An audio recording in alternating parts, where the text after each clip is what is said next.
Hi, in today's video, I'll show you how to fix connection issues on your CMF Buds Pro 2nd. So the first thing is, if you're in the Bluetooth setting that I got currently on my screen and you can't see your earbuds, the problem may be that your earbuds are just not in the pairing mode. And to turn them into a pairing mode, make sure that both of the earbuds are located inside the case. Then we would need to find this button, which is located on the bottom right corner, and hold it until this indicator will start blinking white. When it starts blinking white, we can release our finger and then just look for our earbuds in the Bluetooth settings. Here, as you can see, I'm getting suggested a few times to connect these earbuds, which means that my phone sees them. But if you got a problem when you have turned your earbuds into a pairing mode and that didn't work, let me show you how to perform a factory reset on your earbuds.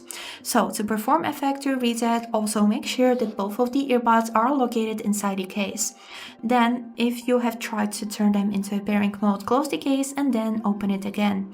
And as a next step, we would need to hold the same button, which is on the right bottom corner, until we will see that this indicator has started blinking red.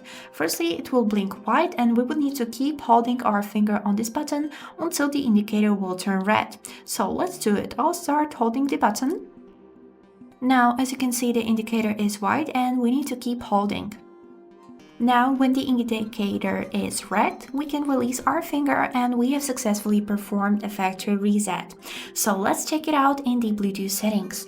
I'll open them on my phone and here go to the Bluetooth.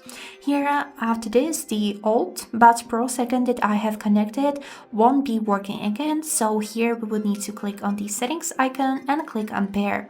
And now we got our new CMF Buds Pro 2nd in the list of available devices.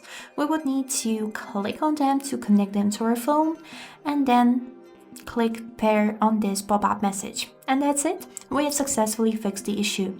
I hope this video was helpful and thank you for watching.